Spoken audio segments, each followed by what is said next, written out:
All right, here in person, myself, Ram, Luke, and Peter for yet again the New York Power Hour. And the Mets and Yankees suck, so this should be fun.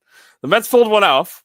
We're not really back yet, but Oh, we're so since back. since June 13th, by the way, after the Mets finally won tonight, this is just their 10th win combined between the two teams since June 13th. I want to be clear that we might be cursing people because of the New York Power Hour, but we're still happy to be here. So, gentlemen, how are you doing tonight? I'm doing great. I mean, thank God June's over. I was looking up the Mets all-time record in the month of June. It is they have a winning percentage of 468. So the month of June is the worst month, and I'm glad it's over. Yeah, I'm still hurting. I know you guys. I know you guys got the win tonight. You guys got some miso soup and drank it up. But man, it's been painful the last 2 days watching the Yankees play. I mean, just short-lived comebacks and just not being able to get over the hump has been really rough. But it's a long season. It's a long season. I think we conceded the AL East today, but yeah, they gotta figure it out. Before I move on with anything that's an actual topic, have the two of you noticed that your backgrounds have synced up, that you're cohesively in the same basement right now? I Oh, just we want are to in the same basement. All of Yeah, us are in there's the no same yeah, basement. there's no fake background. They were just in the no, basement. you're actually in the same basement together. Yes, And I yes, think that's crazy because and from the exact same angle too, which is phenomenal. I think that's great. I don't know how you guys managed to pull that one off, but I'm actually very impressed. So good work on that, Peter, for bringing the real basement experience to the New York Power Hour through your image editing. Yeah. Ash is here from afar saying, "Chap on." He always knew the Jerkson profile was the missing piece, and we know that's a lie, so that's great. Well, We love when we just lie on air. does the releasing of a certain, I won't even mention his name because I don't want to offend anybody here, any of the Yankee fans, but does the release of a former Yankee outfielder really just, does that solidify the turnaround? Luke, how do I you think feel about that? You're not a big Verdugo guy, are you? I mean, I was until I wasn't. Like, I think the first year he was there, he was fine, and then it was a disaster the last season. There was a hard time trying to get him on the field, and he just wasn't producing. I think at one point we just didn't want him in the lineup in the playoffs because he was just such a detriment. So glad to see him gone. Sorry to see that it didn't work out with the Braves, and I don't know, maybe he'll land with like the Marlins or something. I don't know. I think at this point he's got to be in a case that there's like low exposure and something like that. I don't think Verdugo's a horrible talent. I just wouldn't roster him at Dynasty, and he'll find a job. Like he's not going to be out of the league, Yeah, but the Braves are clearly better with Jurickson Profar, who I like. It's just one of those things where Peter can back me up. We kind of knew he was going to be useful to the Braves because it just somehow can't work out otherwise, right? Jurickson Profar is going to come to City Field and hit some kind of crazy game-winning hit, and Ash is going to be extremely happy about it, and we're just going to be sitting here replaying the clip where he said, "I wish he was off the team." So like it doesn't work. We don't. Sports karma is not real, and talking bad about your players. We talk nice about play. I talk nice about David Peterson, and he gets shelled, right? And then Luke says nice things about Will Warren, and that's where we're at. So let's lead off with that real quick. Let's talk about Will Warren and the fact that he was not so sharp today, right? I mean, what's going on? What do you got for yeah. me on Will Warren, and how do you feel? He was not biting. He was not biting today. I'll tell you that much. I did not. I missed the first four innings. I missed the first four innings, but I think I hopped on the sixth inning and saw 8 runs, and I was actually very surprised. Again, Will Warren's been so solid this year, and hats off to the Jays. They tagged Max Fried yesterday. I mean, they tagged Max Fried for 4 runs, which no one's done all season. Jays are hot right now, and they took advantage of Will Warren, and hopefully he can bounce back on his next start because, like I said, I think he's looked good. I think outside of the Dodgers start, and this one, I think he's looked like a very solid piece for the Yankees this year. Yeah, look, I actually like Will Warren as much as you like David Peterson. I think he's underappreciated, and I think he has the potential to do something with the stuff he's shown. Now, the Jays are on your tail right now with today's win. They're now tied for the AL East, right? And we know how that feels on our end with the Mets because they've swooned so much that they lost the division lead and the Phillies are currently in the lead, right? So the Jays don't get enough credit. We haven't really talked about them as a major threat. We mentioned the Rays because of the hot June that they had. We've mentioned the Red Sox because of team composition. This is not a gotcha situation. It's a legitimate question. Do you view the Jays as a legitimate threat to the division, or do you think the Yankees will figure it out and they will be fine? I think the Yankees will figure it out. I think you look up and down. I think the Yankees have a better back end of the bullpen, especially with how Devin Williams is pitching. The way Luke Weaver has been pitching to start the season. You get Fernando Cruz healthy again. You have the lefty specialist in Tim Hill. So I think you have the advantage there. I think the Yankees starting pitching matches up pretty well with the Jays pitching. Jose Barrios and Gossman are a good 1-2. Looks like Max Scherzer's kind of starting to figure it out. I think he pitched 5 innings the other day, 2 earned runs. So he's a ball player. Like he's going to go out and he's going to give you as much as he possibly can. And I think the lineups are pretty comparable. I think the Yankees have a little bit better depth than the Jays, especially towards the back end of the lineup. But the 2, 3, 4 spot are solid for the Jays, right? George Springer's playing like he's been playing 5 years ago. I think he's batting over 270 with an 850 OPS. Vladdy's Vladdy. I mean, he's always going to be an X factor in any game. And Alejandro Kirk is hitting the ball well this year.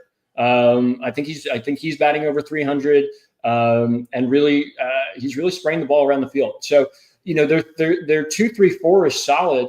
And maybe I'm a little bit of a homer here, but I think the Yankees on the back end of the lineup definitely have the advantage there. No, I don't think you're being a homer at all by saying that. The Yankees on paper are definitely a stronger team. The Blue Jays pitching, specifically in their bullpen, certainly leaves a lot to be desired. And then when you look at the Yankees, I don't think it's a crazy statement to say that they have the best closer-hold combination in baseball. As long as Devin Williams is, performing like he should. I mean, in the beginning of the season, he was bad, but he's turned that around. Yeah, except for tonight. Yeah. Well, I mean, putting tonight aside, as much as I would love to rag on it, but putting tonight aside, I think he's looked a lot more like Devin Williams of old. One of the things that I wanted to pick your mind on, though, is overall the bullpen. We saw the Cruz hit the IL, and they're saying that it might be a high-grade hamstring thing, right? I think he's been the real underrated guy, like the quiet guy out of the pen so far, because if you look at his peripherals, he was killing it. And he was doing pretty good for the Yankees in high leverage situations. They were figuring things out with Weaver. Obviously, Williams wasn't what they wanted right off the bat. Cruz just kind of came in, did his job, was doing his thing for a while. Yeah. I think that hurts a lot. Yeah. I do think it's going to suck because if you've got to go 2 months, and hamstrings are tricky. So if you got to go 2 months without Cruz, I think this is one of those games too. Like the Yankees went out, what was it? Was it 7 or 8-0 today? It was 8-0. 8-0. Right. And then they brought it back up to 9-9. So they were able to the offense was clicking there, right? Judge was doing his thing. Stanton came back and homered. You don't often come back from that. Bullpen couldn't hold it down. Right. Yeah. And so it's one of those things where I feel like it might have even been Cruz in that spot and you would have saved Williams for the save chance. But you know what I mean? Yeah, there's moments it was one of those things, right? So and this is always at the manager's discretion, right? I mean, you want to save your closer for the 9th inning.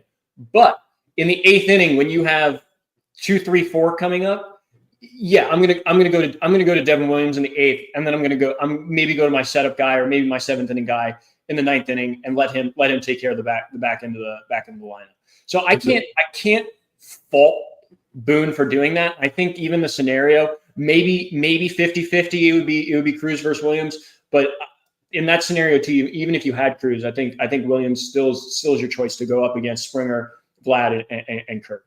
I mean, I'll tell you something. I agree with that new age logic of you don't have to save the closer for the 9th. You should use them when you feel like the threat is there. And so I agree with that. But I just think it limits your options, though, is what I mean. And the idea of you could have gone to Cruz there, but now you're no, I got to go to Williams because this is the guy that I trust right now because he's gotten back in a Boone circle of trust.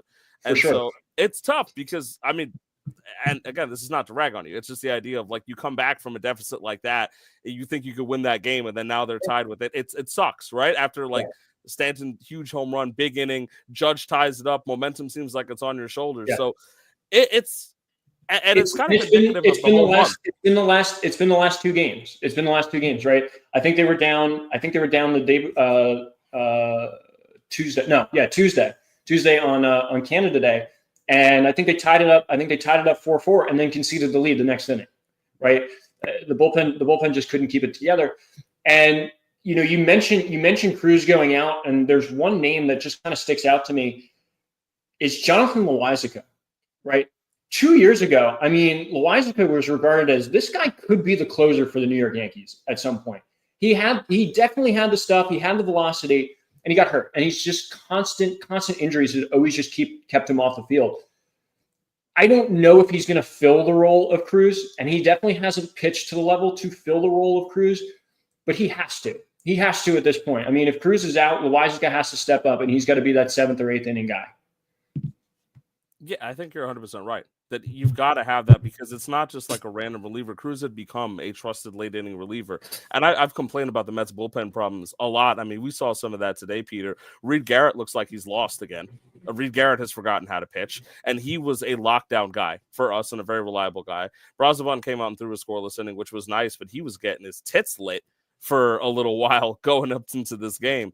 So there's some bullpen fatigue. I mean, I talk about it in response to the Mets, but I don't know. It's such a bullpen's game now, right? We've talked about this openly that I get worried about this. Like, we're not even at the All-Star break yet, and we both have overtaxed bullpens. The Mets more than the Yankees. And I'm nerved about it, right? Especially because we've got the Subway Series coming up, right? I mean, there's some things to talk about with the Mets, but the Subway Series is coming up. And so one team has got to feed off the other team and get better here, right? Peter and I are afraid to say the Mets are back, but I'm going to go to Peter. I mean, Subway Series is coming up. I know that earlier you were hoping that they canceled it, and they're not. I still do. Deal with that, right? What are your thoughts on the Subway Series coming up? I'll bring up the pitching matchups, right? But what are your thoughts here? Okay, so Friday we have Blackburn versus Stroman. Honestly, huge mid off right there. Mid is tied. I think mid is actually tied. Is it over? Might be. All right, so Friday is a completely avoidable.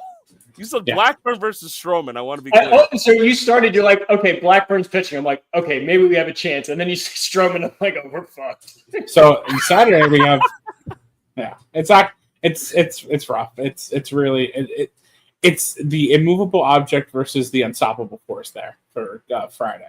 Saturday you have Montas versus Rodon. Montas apparently said that his blow-up start for his last game was because he was tipping his pitches. I think it's because he sucks, but we'll see.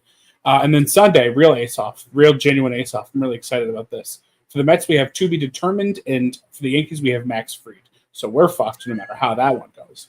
With the exception of if maybe by some miracle, David Stearns blesses Mets fans and calls up one of McLean or Tom. But he's not. No, I know he's not. I know he's not. We're either going to do a bullpen game or by the grace of God, he comes down himself and heals Sean Manaea and he's able to pitch. But that's not going to happen. This is not going to be a fun Subway Series for us then. Again, should we cancel it? I think we should. I think that Luke, would you want to cancel the Subway Series? Maybe just play Sunday. We'll give you Sunday. No, I mean, yeah, with how bad they're playing, at this point, maybe I just want to cancel the whole season just because it's just been so bad. But no, I mean, I still want to see Yankees against Mets. Like, I still want to get on. I want to get on next Wednesday, and I want whoever wins to just rag on the other side. But is it even worth it? Is it even worth ragging? It totally is. It totally is. It's like, oh man, I'm slightly less worse than you. Here's the thing. We're both bad right now. Like, there's no excuse. It's not like, oh man, we've been playing bad and you guys have been playing so well. Like, we're both bad. Like, we're both bad right now. We're both dragging our feet to the All-Star game, and it's going to be a shit show, but we're going to watch it anyway. So remind me, by the way, Peter, it's Montas versus who on Saturday? Rodon. All right, that's great. We're good at Oh, that. Rodon. Listen. I mean, Montas only had 2 starts. One went well. One went terribly. But Rodon's also very Jekyll and Hyde. So I think it's one of those things where if I'm being like more direct, that Montes, I don't know if he was stepping his pitches. I'm not gonna sit there, and because he was uneven when he got back with the Brewers last year. There were some games where he was unhittable, and there were some games where he was very hittable. He is very Jekyll and Hyde, and I expected that. He looked really good against the Braves, and he got absolutely murdered by the Pirates, who murdered our entire staff. So maybe PNC has some, Red Sox, Yankees, Astros era cheating cameras that they were able to figure out what Montes was doing. Maybe they were reading his mind and the pitch com. I don't know. But I'm not looking forward to the Subway Series in the sense that it would be, I feel like it's always a trap. Like if we're hot and we play the Yankees and we lose, then we get laughed at. But if we're doing bad and we get beat by the Yankees, nobody's going to pat us on the back and say they're going to be like, hey, screw you, you're the Mets. So I'm not really looking forward to a Subway Series where both teams are playing like ass. We didn't even announce starter on Sunday, for Christ's sake. Like, this is not I'm not happy about it. I hate that Blackburn still has to start. I know that he says he's better. And the funny thing is, too, like, I'm sure Yankees fans are feeling the same way. Like, there's part of you that, like, you don't want to lose to the Mets right now. I'm sure if you lose to the Mets right now, you're going to be pretty ticked. No, it's not Hunter Dobbins. Don't get me wrong. I mean, I'm going to be upset if we lose to the Mets, but I'll say in this respect, I'm very concerned about our Friday starter. But outside of that, like I feel good about, throwing Rodon and Fried right now, Yeah, especially, yeah. Rodon's not going against anybody right now. It's great for you guys. No, I think those. I mean, look, if there was one guy I would have wanted to not see in facing the Yankees, it would be Fried. If there was a second guy that I didn't want to face when we were facing the Yankees, it would be Rodon. So it's kind of annoying because it's like, all right, cool. You guys don't have to deal with Senga. You don't have to deal with Peterson. You don't have to deal with Manaea or anything. You're getting Paul Blackburn, the shell of Frankie Montas, and a bullpen game. TBD. You're most likely getting a bullpen game. I don't know. Maybe we beat up on former Met Jose Quintana tomorrow, and we take that momentum into the Subway Series. Tomorrow's a lefty matchup of Quintana Peterson for the Brewers versus the Mets as they finish their series. The Yankees are finishing up the series with the Jays, right, before they come down, Luke? Yep. One more game. All right, so let's. I'll cut the Subway Series talk because we could have talked baseball all night, and we'll move on to the hockey hour. Where I'll switch over to the Toronto Hockey Hour, where I can tell about Mitch Marner got moved to the Vegas Golden Knights, and they don't fucking deserve him. Honestly, he's too much of a good guy to be over in Vegas, and sports karma doesn't exist, But the Rangers, who are trying to mimic that and sending out really nice guys for assets, I'll be honest with you, I do think they got good value for Keandre Miller, and I do think that at the end of the day, that was not a contract they were willing or financially able to really give him, right? You're more hockey people than I am, gentlemen. Talk to me about the Keandre Miller trade and how you feel about it. Yeah, I think it was necessary after you bring in Gavrikov on a 7-year, $7 million AAV contract. At that point, I think the cap space was around $5 million left. So to bring in Keandre Miller at 7.5 just wasn't feasible. You hate to see him go to the Canes, right, a division rival. But to see the Canes give up the amount of assets that they gave up, as well as use up $7.5 million in their cap space, I take that as a win. The loss here is you lose a second line defenseman, and the defensive depth looks absolutely horrendous from the Rangers right now. It doesn't inspire a lot of confidence as a fan. Hats off to the Gavrikov signing. I think the Gavrikov-Fox combo on the first line is going to be one of the best in the NHL. But outside of that, I don't have a lot of confidence that the Rangers defense is going to get better from last year. And that was their biggest hindrance, right? They could not stop teams from taking, 30, 40, even 50 shots a game against Shesterkin. And that has a large impact on how the team was performing. Yeah, I mean, I know a lot of fans have soured on K'Andre Miller, but like, he was a guy. He was young. He came up with us. He's played well for the most part. Obviously, he's probably more of an offensive defenseman than a defensive defenseman. But like, yeah, like what Luke was saying, you're trading away a guy on the second line when you're already thin, and it just wasn't good enough defense. Like Shesterkin, like you just signed him to that big deal. He's expected to, obviously he didn't play up to expectations, but it's hard to when your defense is playing that bad. Like, back in my day, you had, Henrik Lundqvist, and, everybody on the team was just diving in front of shots, trying to block it. And, that's not that team anymore. So it's, you hope that you're going to make a couple moves here to bring in some more defensemen, because it's as of right now, it's not good enough. Yeah, Peter, you bring up Henrik Lundqvist, and I always like to talk about this with other Ranger fans. Do you know how lucky how lucky we've been in terms of goaltending in New York, right? Like you had Richter in the 90s all the way to the early 2000s. I think you had 1 year of Steve Valiquette, who was like 6'8" in net, like just total just block the sun in the net. Then turned to Henrik Lundqvist for a decade and a half, and then hand the reins over to Igor Shesterkin, who is probably one of the best technical goaltenders I've ever seen. So I don't know if it's luck. I don't know if it's just really great scouting, and it might be really good. It might be really good coaching as well. But I feel like as Ranger fans, we've been very fortunate to have great goaltending. Yeah, I always say the luck that I get with my Rangers goaltending, I have the exact opposite luck with Jets quarterbacking. So, it is what it is. And and honestly, I realized today, and it actually made me sad, that the NFL season is coming up, and I will be forced to talk about the New York Jets, and I am very depressed. I don't think we have any Jets topics for today. So I think just in general, it's coming. No, I know. I just want to relieve your stress here that I don't think we're going to be talking about the Jets this week or next week. No, we're good. I will maybe 2 or 3 weeks from now. Can I be exempt when that time comes? Can I be exempt? Towards August and like preseason, we'll have to talk about Justin Fields. By the way, here we go. Daniel Leon. No, he's not. Yes, he is. No, he is going to give you some good performances. Not. I don't want to talk about the Jets. Listen, when we don't have expectations, football can be fun, and Justin Fields is going to be fun.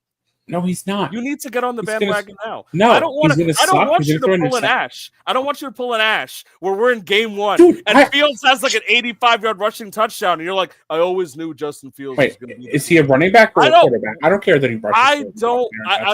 I just don't want you to get on the Justin Fields bandwagon like Ash does. The Braves are horrible, and he's like, I've written the Braves off. They're going to be in 9th place in a 5-division.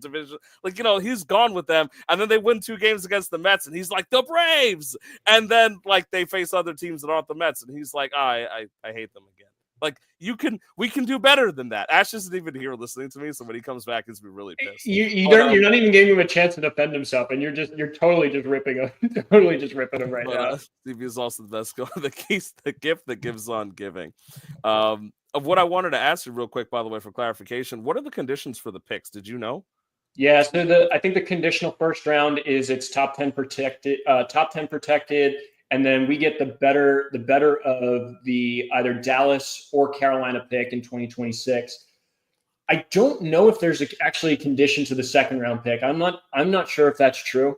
And then Scott Morrow is I think he was a second round pick for the Canes, and I think he's been a pretty fast riser through their organization. So yeah, conditional first round pick, 2026, top 10 protected, best of Dallas or Carolina. Okay. And so you got to be real with me here as someone who doesn't hockey much outside of me being upset about Mitch Marner being on Vegas and hating Vegas because they hurt my boy Flower. Is that general? And K'Andre was a former first rounder, right? If I remember correctly. She was a 22nd overall pick. Yeah. Right. So do you do feel like this was a good value for the most part? I think frankly, I think this is great value. And given the situation too, I think given the situation, you weren't going to be able to re-sign him at that price. You get back first round picks. And I guess the hope too is that you can turn these assets into something else, right? Maybe use these and push them along for a second line defenseman for a little bit more depth, who maybe has a more controllable contract. That's fair. It's completely fair. I'm just curious because, like, my understanding of it is that. By the way, you've got has got some Rangers commentary here. Ash came back to talk about Edmonton, by the way, so it clearly wasn't that offended about me telling Peter not to be Ash. And I'm trying to, I guess, grasp some of my value in terms of hockey, because another thing that's funny for me is, like, I see these contracts. Like, you also know, because you watch baseball, Luke, right? We just saw the contract that Juan Soto signed. So in my head, it's like, oh, 8-year deal. That must be crazy. And then it's like, people are getting 8-year deals like crazy this offseason. But because of the hockey cap, like, they're getting like 7-8 mil a year. Right. Yeah, it was really crazy a couple of years ago. And like, if you look at the Rangers contracts, and this was something that Chris Drury was trying to get ahead of a couple of years ago. So like, if you look at the Rangers roster, how many 7 or 8 years, 6 to 8 year contracts that they have, it was an attempt at the cap staying flat and trying to keep the AAV down while trying to get good players like, re-signing Zibanejad, getting Vincent Trocheck in, getting Fox to a long-term deal, trying to keep the AAV down. I'm a little surprised that we're getting so many large contracts out there, especially with how the cap is going to be going up over the next couple of years. I see Dawson was selling your hockey players are poor, but they have heart. And I have a heart for them, which is why I'm going to be really mad about Mitch Marner going to the Vegas Golden Knights. The Vegas Golden Knights. Do you want to talk about this more? Like, I know you just keep bringing it up. Like, just let it out. That's the only hockey thing that I know. I'm very upset about this because I like a guy. I don't like many people in hockey. And then they went ahead and they're like, here, you can just go and play 8 years for the Devil. And I don't like it. It's not fun for me. It's like when people sign with the Yankees and give up their soul and their humanity. It's not fun for me. I don't enjoy it. I don't enjoy watching people go to organizations that should suffer. And like, there we go. This is the commentary. Like, I don't even know this person. Vegas can't keep getting away from this.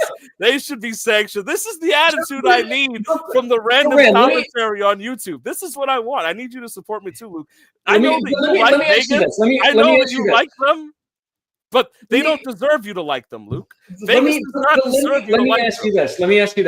Who is better for the sport of baseball, right? Is it the New York Yankees and the New York Mets who are spending money, or is it the Oakland A's and the Pittsburgh Pirates? Definitely the Oakland A's and the Pittsburgh Pirates. I mean, they got Paul Skeens, Livy Duns. You're so quick to dismantle Paul Skeens and the fact that he's a generational level pitcher. I mean, they just swept the Mets. Like, what generation level of pitcher do the Yankees have right now? Will Warren. Garrett Cole. Marcus Stroman. Marcus Stroman, baby. Vegas starting on third. No, I'm obviously so.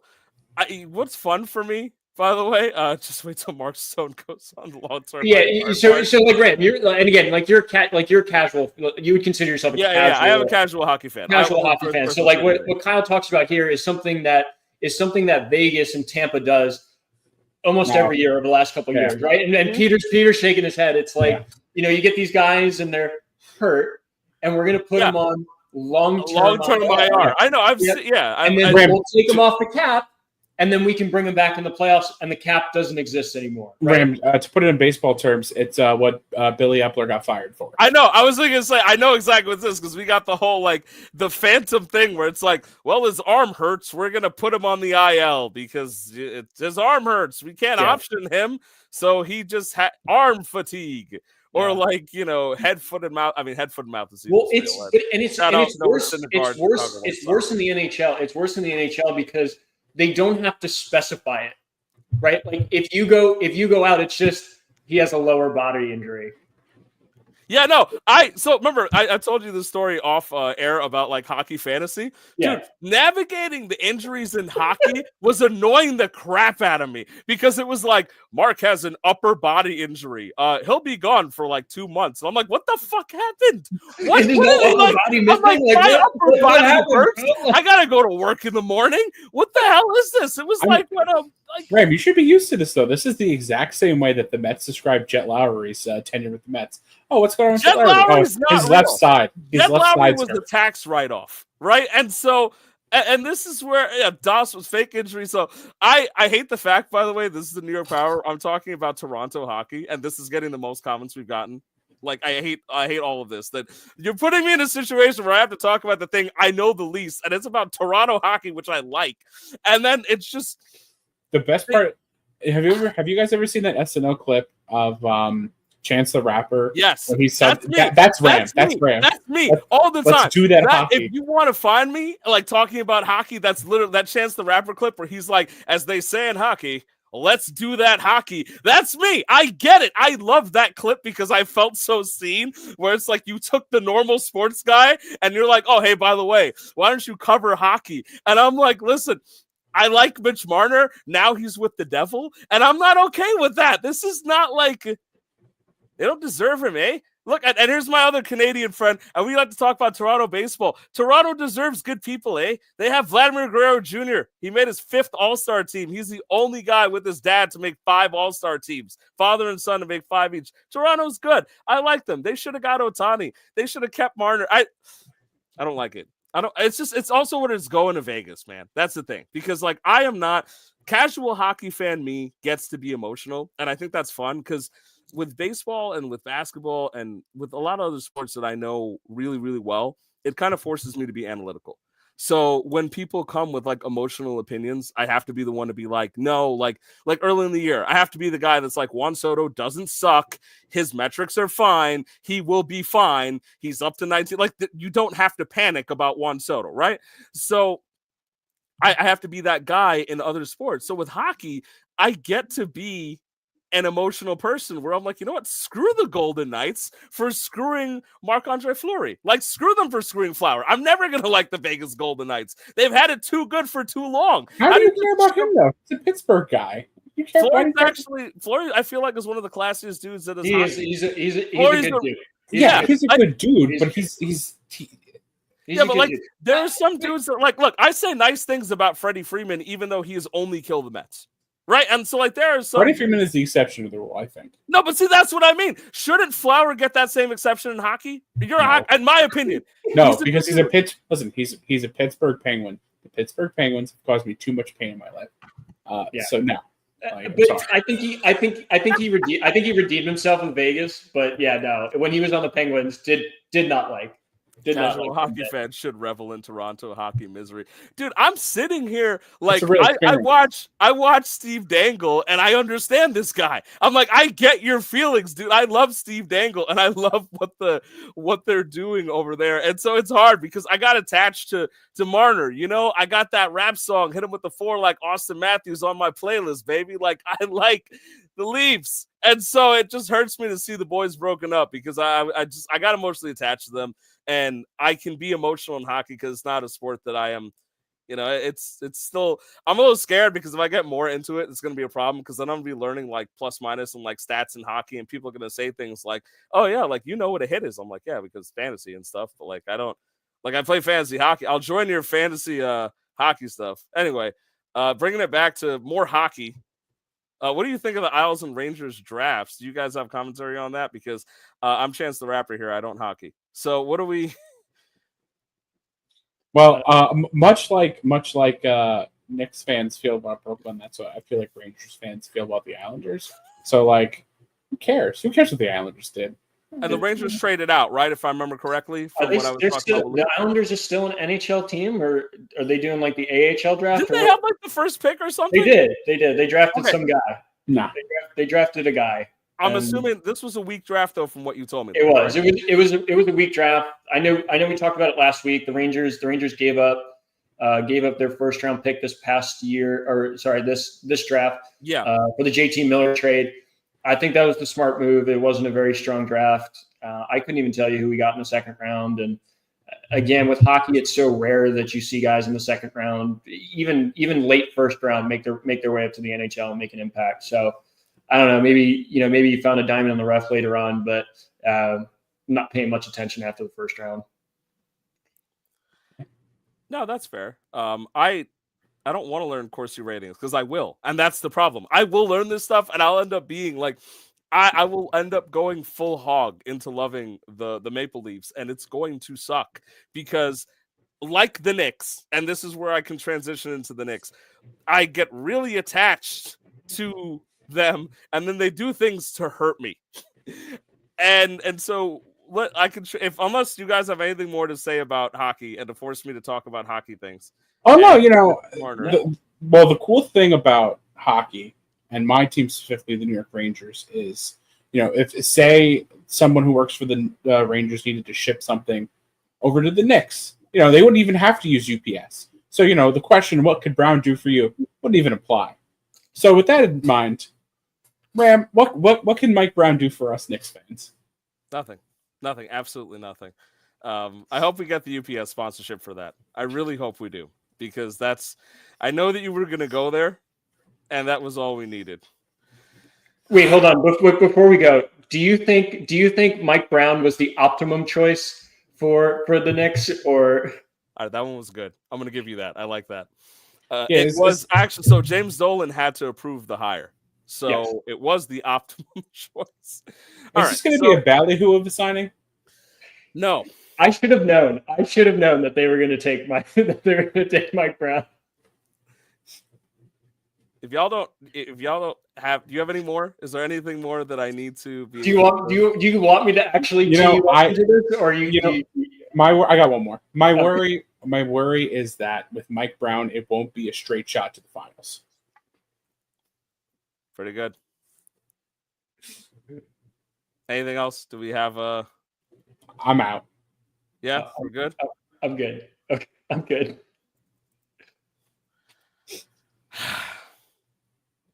All right. So the Knicks are reportedly hiring Mike Brown as their next head coach. Yes, they are. They're doing that. And I'm learning about him today because, much like you in hockey, I don't basketball. So let me read my notes really quick about Mike Brown. Fine. I'm just going to show sad Mitch Marner while you do this. Just go. That's my face. Let's talk about Mike Brown while sad Mitch Marner is up on the screen, because apparently this is evoking Rams feelings about Mike Brown's hire. Mike Brown, two-time NBA Coach of the Year with 2009 with the Cavs, in 2023 with the Kings. He was last coaching with the Kings back in this past season when he was fired 29 games in. He is a four-time NBA title champ, but only as an assistant with the Spurs and Golden State. And probably one of my favorite notes is that he was the associate coach for Rick Carlisle, who beat the Knicks in the Eastern Conference Finals. So, Ram, how are you feeling about this Mike Brown hire? I love that the hockey guys continue to show up, by the way. I'm almost mad. Like, apparently I have to learn hockey for the sake of a podcast. Okay. Actual thoughts on Mike Brown hiring time, I guess, if you want me to talk for a bit.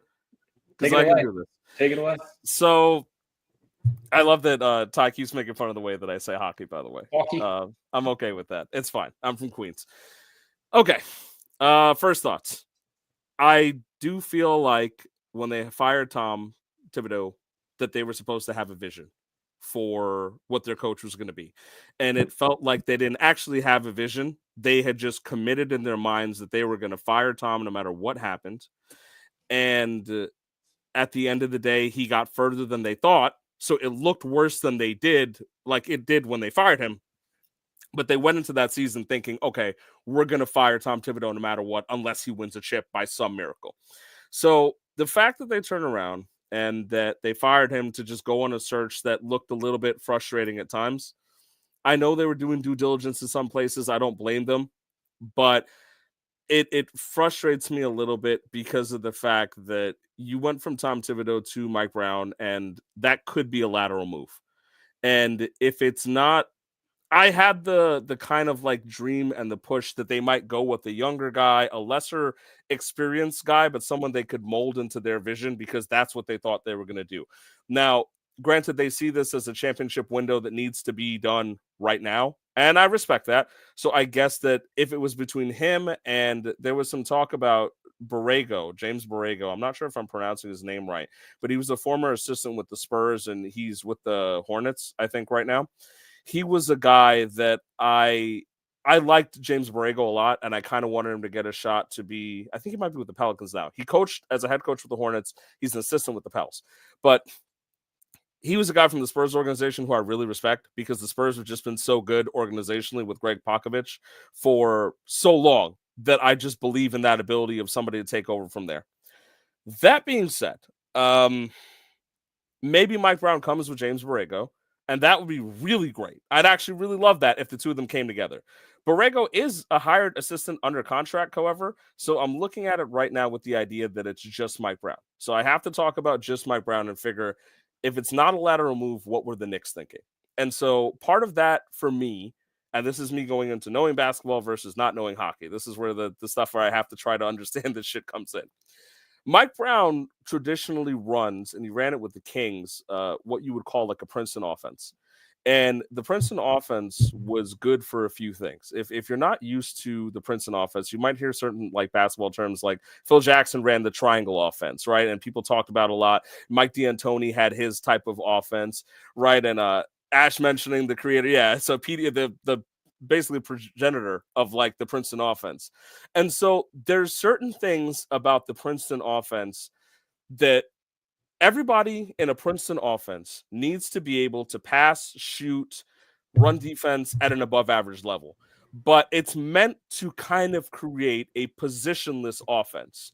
So it allows you to ideally create a situation where you have easy layups. And if you don't, everybody, including the center, can shoot the three ball. Now, this is significant for the Knicks because they do, on paper, have a 5-man starting rotation when you include Karl-Anthony Towns that every position can shoot the three ball. Cat is one of the better three ball shooters as a center in the entirety of the NBA.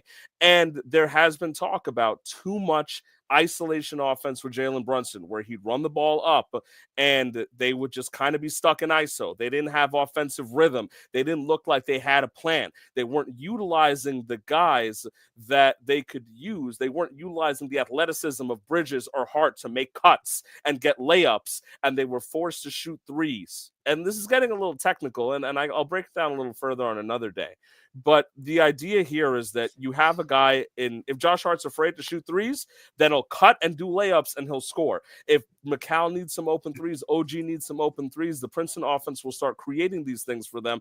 It takes the primary ball handling away from Jalen. He's still going to bring the ball up, but Brunson doesn't have to be a traditional point guard in this. And this makes sense because Brunson is not a traditional point guard. He is a scoring first guy. He's not a Chris Paul distribute the ball type of offensive player. So if we're looking strictly at something like the Princeton offense, and if the idea that, okay, the Princeton offense is why the Knicks are bringing in Mike Brown, I'm going to have to give them a chance. I'm going to have to believe that something about this. And so it's hard because he is experienced, right? So I understand that's why they're doing it. He's a guy that if they're targeting Borrego, if they want to keep Rick Brunson, Jalen Brunson's dad, on the staff, they needed to find someone who wasn't asking to get rid of them. And from all reports, it seems like Mike Brown is like, listen, if you want to bring in Borrego, you want to bring in Rick Brunson as my assistant coaches, I will accept that. So obviously that was part of the decision-making. It seems like he's more palatable. And the idea here, like I said, is that if you're now the criticisms that people had of Thibodeau down the line, right? The idea of, well, Cat didn't have a big enough role and plays weren't ran for him. Princeton offense should open that up, right? Brunson was holding the ball too much for ISO. Princeton offense should open that up. Giving Mikal Bridges the idea of like moving the ball more and being able to use their three ability and these guys that can cut like Miles McBride. We signed Jordan Clarkson as a bench scoring option. Right, and they signed a Yaku as I can't pronounce his name properly. I'm not so great at it, but French guy. Yeah, Let me see if I'll give it a shot. Yabusele, I think, is correct, but so they're trying to get a whole bunch of athletic guys who are going up against a higher paced league and just cut, run to the basket, run the Princeton offense. It's interesting. He's run it before, and he's brought some teams to higher levels because of it. I'm just not sure how I feel because Tom Thibodeau was a guy who brought the best out of the Knicks, and people didn't really expect him to go to the Eastern Conference Finals. I mean, lest we forget, Tom Thibodeau brought them past the championship Boston Celtics, right? And there were moments where he outcoached a really good coaching staff on the Boston Celtics side and won that series because of it. So I kind of have this fear of like maybe they gave up on Tibbs too early, and maybe with extra chemistry, it would have helped, and they could have gone further this year in what looks to be a very weak Eastern Conference. The Pacers traded away Miles Turner. The Bucks waived Damian Lillard, right? We're not going to see Halliburton or Tatum this year for the most part, if at all, because of these type of injuries that they've had. The East is now open. Yeah. And so I guess, but the Knicks couldn't have predicted that. When they fired Tibbs, I mean, they could have waited, which is why I have those moments. They think at the end of the day, Mike Brown is the guy to immediately bring them into a championship. I think if he's going to implement the style of offense that he did before, that it's going to take some time, and the Knicks are going to look really confused for a bit. And so the beginning of the season is going to be painful because if they keep all the guys together, which I hope that they do, because supposedly he was sold on the idea of Brunson and Cat as a duo. So it seems like this is a viable thing for them. It does make sense if he wants to use the bench and he's willing to adjust to modern day NBA that this could be a better hire than Tibbs.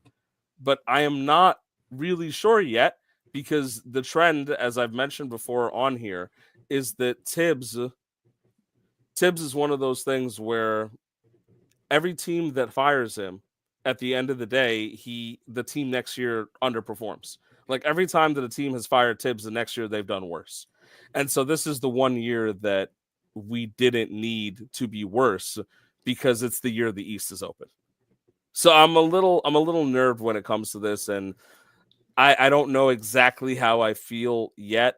My heart kind of says that we should have stick to Tibbs, but Mike Brown is here. I'll be happier if next week I find out he's bringing over Borrego as an assistant coach because he has more creative offensive concepts too, and then I'll just deal with it. But outside of that, I mean, that's it on the Knicks for me. I like that they signed Clarkson. I wish it was a few years earlier because he's older now, but we needed some bench scoring. I'm okay if they keep it low key because the East doesn't need you to make any big chemistry changing moves right now. You just got to keep that squad together and play good ball. And we'll see. We'll see. But those are my actual thoughts on this and as to why, like, what I think is going on. So for me, again, like as a casual fan, right? I remember Mike Brown, assistant coach with Golden State, under Steve Kerr. Is that the expectation? Is that the expectation is to kind of move the Knicks to that Golden State offense between 2017 to 2020? No, I mean, the expectation really is the idea that that Mike Brown is going to be Steve Kerr in the sense that I've talked about this before on the show. They let go of Mark Jackson to bring Steve Kerr in, and they said fresh offensive concepts that will push them to a chip, and it did. Right. So the hope here is that it's not like, and I think I vehemently said this in the beginning that I didn't want Mike Malone because I felt like Mike Malone profited off having Jokic and wasn't really that good of a coach. I know that Mike Malone was like that. Mike Brown, he had LeBron, he's had Kobe, he's been around some big star players. I think LeBron was the only year that he was able to take to the finals. So it's kind of a tough one, but I'd be furious. Like if Mike Brown fails, right? And if he have a worse record next year than they did with Tibbs, not only does that continue the curse of the whole firing Tibbs thing, but it's the idea of like, your championship window might be this year for the Knicks. It might literally be this year. And it's not like they won't ever have another chance, but like you just went to the Eastern Conference Finals and you should have beaten the Pacers. And even if you couldn't, they're not going to be the same this year. The Celtics won't be the same. None of the teams in the East will be the same. The Cavs will be fine, but you've proven you can beat the Cavs, right? So you need to get to the ECF at least here. Like the pressure is now on Mike Brown. I agree. I do think it's Eastern Conference Finals or bust. Now, I'm a little bit more of a basketball guy than Luke, but Ram, you are the Knicks expert here. So if I'm talking out of step, please correct me. I mean, there are some benefits that you said to the Princeton offense coming in, but I already see some negatives. Brunson is not a great defender. He's okay, but that's not his game, and that's definitely going to be a weak point if everyone needs to play good defense. You mentioned not getting Cat involved in the Tibbs offense. I don't think that's Tibbs' fault. How many games did we see that Cat got into foul trouble early? I don't think that necessarily changes in the Princeton offense. It just feels like a very underwhelming hire. You're bringing in a guy who's been around for a while and has only made one Eastern Conference Finals, and he had LeBron. So you could say any team that LeBron's on, it's LeBron did this, not the coach. You just let LeBron do what LeBron does. So yeah, I do. Leon Rose has done a lot of great things for the Knicks, but if they fail here, especially like right now, they're the favorite. They're the favorite to make it out of the East. And granted, that's because of injuries, but still, it is what it is. So if the Knicks don't make it to the finals or the Eastern Conference Finals, definitely a failure of the season, and you absolutely ruined probably your best chance in years to make the finals. The Princeton offense is going to put a lot more pressure on Cat in that regard too, because the center has to be at the top of the key towards it, and is going to be a pivotal passer and somebody who has to make judgment calls a lot. And there might be moments that Cat gets exposed, right? And I don't know how well he will do. It's sort of like, well, you get what you asked for, right? Like you needed more Cat in the offense. Cat won, and he was getting criticized for defensive side too. The thing that I worry about is that Tibbs was mainly a defensive coach with really not much of an offensive system, right? And so the Knicks kind of figured that shit out versus like now, how well are they going to hold up on the defensive end? Because your offense might be more fluid and it puts more pressure on the opposing defense. But are you going to be able to hold up on the defensive end? I do agree that our best scorers are not strong defenders. Now, you have really elite wing defense in OG and in Mikal Bridges. So the hope there with the minutes of like Mitch coming in and things like that is that we will be able to get by defensively. I'm nervous as well, but it's also one of those things where with Tibbs, I mean, the primary criticism is that he was the defense first coach and the offense looked stagnant at certain times. And it did. It was lucky that we had Jalen Brunson and that he was as good as he was. He was he was literally like the most clutch player in the NBA last year. Right. So, I mean, that makes you so, and it's hard for me to knock on Tibbs because of the success he brought, but I also am aware of the fact that he was stubborn. He didn't play the bench. And this is now a situation where the Knicks do have some young players they want to develop. They are going to try to work some guys into the rotation and or at least aiming to have a deeper bench with Yabu, with Clarkson. They're not done signing. I do believe they have a room exception for about $5 million because Clarkson's taking the veteran minimum to be here. So they're going to be able to get maybe one more guy. Maybe they make a trade or so. They're going to have a full like 9 to 10 rotation here, and they can work those minutes out better. It will be refreshing at least to see, them not playing 40 minutes. Not that they played 40 minutes every game, but they did lead the league in minutes as a starting five. So it would be nice to see that balance. That obviously hurt us against the Pacers, like that unwillingness to adjust. And that might have been part of the decision-making. Well, we may never really know for sure. But I guess I'll just have to, it's weird because I both have to preach patience in knowing that, in my opinion, the Princeton offense is not an easy one to learn for the Knicks or for anybody.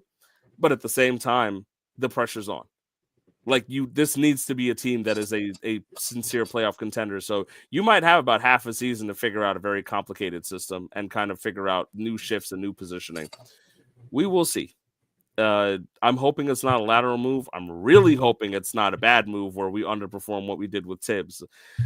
But it looks like we're going to have to deal with it. I will say, like I said at the open, if we get James Borrego as well, and he's part of this staff, I will be calmer because I feel like then the Knicks did have a vision, getting creative guys, adapting to modern NBA who come from coaching high-level teams, and maybe that'll work.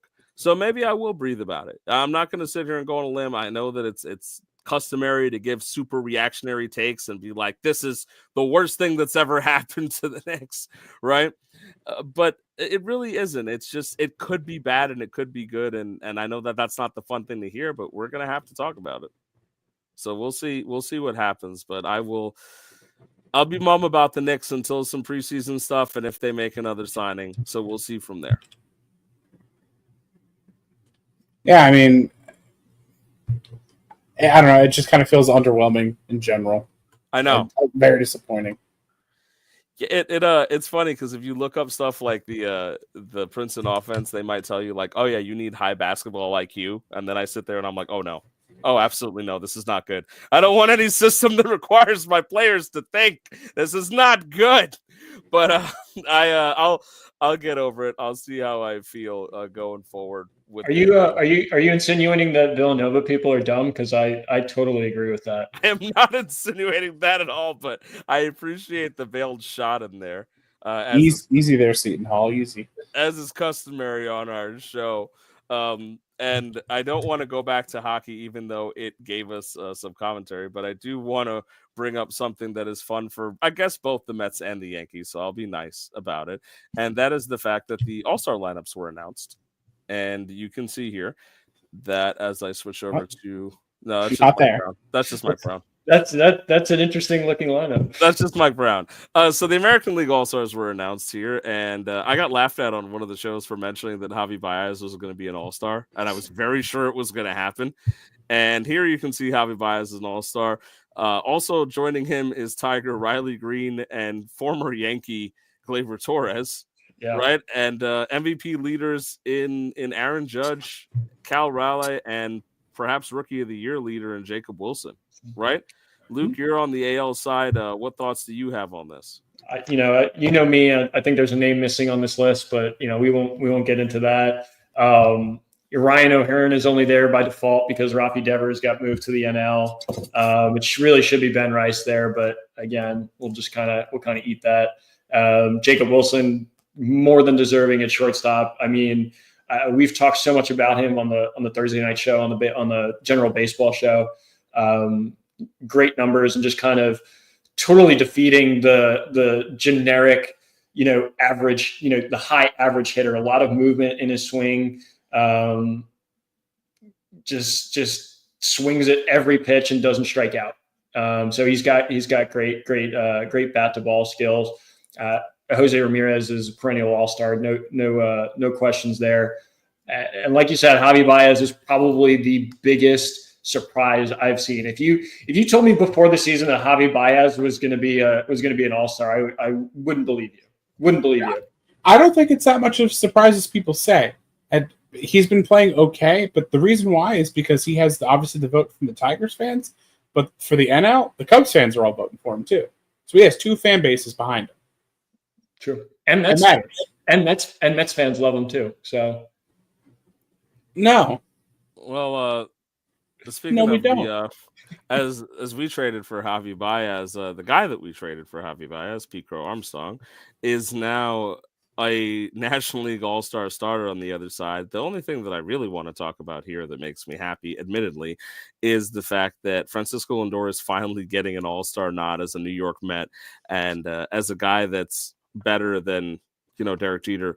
It's somebody that I think is important that needs to get he needs to get this type of accolades, because people sit there and they try to tell me that other shortstops are better, and I just won't have it. And now that we've got these kind of all-star things going on, Ronald Acuna Jr., I think the only guy on there that I would say that I think James Wood should have been there over him. And that's not over Acuna hate. I know that I dump on the Braves all the time, but Acuna is an elite player. It's just he's been injured for most of the season, and James Wood is having an outstanding first half, and I do think he was snubbed And that's me saying that about another NL East team, right? James Wood versus Acuna Jr. so far. I don't think there's any competition as to why, but PCA absolutely deserves it. And I can eat crow on that one. No pun intended about his name. But it's one of those things that I wasn't surprised based on how they've all been performing. Pretty much everybody here has been performing well. I know that there was some talks over Freddie maybe or not making it, but everyone here looks pretty strong. Peter, do you have any thoughts about this? Yeah, I mean, we already touched on the trade a little bit, so I am contractually obligated to say that Zach Scott will never see the pearly gates. Listen, Lindor finally made an All-Star as a Met. It seems like we have to sacrifice the season for that to happen, but you know what? Good for him. Hopefully in a couple of weeks when we retire David Wright's number, he is officially unveiled as the captain of the Mets. No real surprises except maybe Acuna. You could say Wood or Soto just because for name recognition, since this is basically just a popularity contest. I'm not surprised that Freddie beat out Pete, even though Pete's record stats this season have been better than Freddie Freeman's. I mean, no huge surprises. Even as big of an Ohtani hater as I am, yeah, of course he's going to make it as the DH. Yeah, wasn't the DH the leading vote getter in the league? So you said by the Luke that Devers was moved over, so it got eliminated. Was Devers like the leading vote getter on the AL side? Yeah, and that was the joke a couple of weeks ago because Ryan O'Hearn I think tweeted out like he then became the top spot for the DH because Devers was traded, and then like he apparently just ran away with it from there. That's actually really funny. I think it just became a meme thing where it's like we must get Ryan O'Hearn to the All-Star game. But it wasn't even a meme thing. He was a distant second, and then by de facto because Devers went to the NL, he became the top choice. Well, winning by default might be one of the best ways to do it, boys. I'll tell you that much. But no, I'm glad for Ryan O'Hearn over there, as funny as that is. And I think the game will be pretty solid this year. Looks like this outfield, though, because even as much as I rag on Acuna's first half, but overall, there's some legitimate talent here, right? I mean, you look at the two teams. I think I might be favoring the NL side right now. I don't know about you, gentlemen. I mean, it's not surprising considering all the best teams are in the NL. I don't think that's crazy. The NL, as far as a league, is more interesting than the AL. And the only thing that I feel bad about is that Francisco Lindor has to celebrate his first All-Star game as New York Met in a city like Atlanta. Like that's just such a shame for him, you know. The Ash is listening, and that's why he says he rarely watches the All-Star game. The AL East is a bloodbath again. Yes, it is. Yes, they are. But I'm talking about all of the leagues, the divisions in the AL and all the divisions in the NL. I think I don't think I'm saying anything crazy. That the NL is a much more competitive league. Luke, any comments on that before we move off for the night? I think both leagues are very competitive. I just hope both teams have a good time. I think everyone's just doing a wonderful job, and I love them. You're so nice. It's very confusing to me that you're a Yankees fan because you're such a nice person. I'll never really understand it. Yeah. Anyway, we have reached our hour here due to us talking about hockey for some reason. So I would like to ask you, gentlemen, for your final thoughts. Luke, I'll go to you first. What do you have for me to close off the show? Sports suck, man. They're pretty rough right now. They're pretty rough. It's tough watching Yankees games. I don't feel that joy going into the Rangers season right now. The last 4 or 5 seasons, it's been, wow. I feel like this roster can really take us to the cup this year. And I'm looking at the roster before the season even starts, and it's just no, like it's just. Yeah, the fact that we have Blue Jays, it's great because we don't have Chris this week as a Red Sox fan, right? Yeah. And so now we have a Blue Jays fan in here. It's actively, we normally deal with the Braves and stuff like that because of Ash, but I feel like Luke is just being targeted.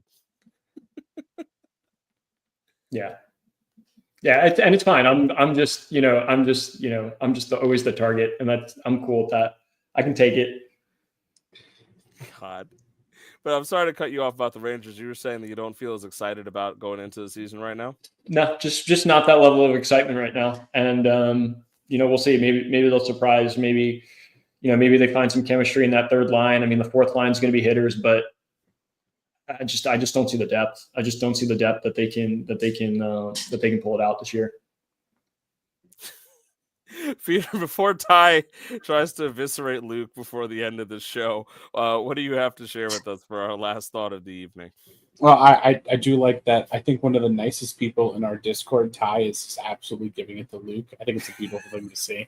But when two nice guys fight with each other, this is no, I love it because I think I remember like a week or so ago, I was like, oh, screw him too, right?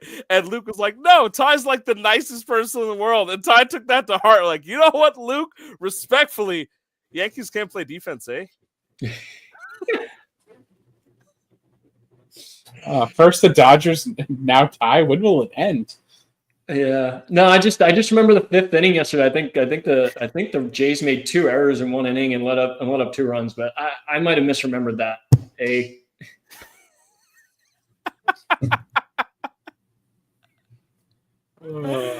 He absolutely missed my bit about the Toronto Hockey Hour. Also, would have gotten some slack for that. So, but Peter, please go ahead. So, what I wanted to talk about is I wanted to talk about the baby Mets, and if that just brings confusion to you by me saying that, around right about the same time the Mets brought up 4 young players: Brett Beatty, Francisco Alvarez, Mark Vientos, and Ronnie Mauricio. And my question to those 4 gentlemen is, what the fuck are we doing, guys? Mark Vientos has done nothing all year. He got hurt. He got sent down. He did nothing in AAA and has continued to do nothing in the majors. Ronnie Mauricio, I will give you a slight pass because you got hurt all of last year. It was a pretty major injury, and everybody agreed that you got called up too early. Francisco Alvarez, you're 23 years old and you're a catcher, but like it's been bad. But I will say you did it. Kyle Harrison today. Okay, thanks for. I was going to say there is some benefit. He is away from Eric Chavez, and he seems to be hitting the ball with power again. Eric Chavez, and you know what? Eric Chavez and Zach Scott, they both need to meet a wood chipper. And finally, Brett Beatty, I will say, out of all of the baby Mets, which is nuts, he's playing the best. Is it great? No. His bat is about league average as far it's a little bit above it's fine. His defense is good. If the Mets were hitting on all cylinders and you were getting this out of Brett Beatty, I think you'd take that any day of the week. But unfortunately, in the month of June, he was like your second or third best hitter, which is a little scary. But baby Mets, let's step his shit up. Let's try to turn our season around. June's over. I know. As New York Mets, you hate the month of June with your .468 historical record during it, but let's just play better baseball. Okay, thanks. Love you guys. Bye. K-A. A. Okay. I have no final thoughts. I'm just going to put this up again because I'm upset about everything. So. But, look what they did to my boy. This is he's going to be on long-term IR at some point this season. And I'm going to be really mad about it because I got to watch this for 8 years. Yeah. 8 years I got to watch him play for the Devil, right? And do you think Mitch Marner's going to go on long-term injury for a broken heart? If Mitch Marner goes on long-term upper body injury this season for an upper body injury, you're gonna hear me crash out on the New York Power Hour about this has nothing to do with any of this, but I'm gonna crash out anyway. Hey, for the Toronto Hockey Hour, this is Ram, Luke, and Peter signing off. Hope you have a wonderful evening,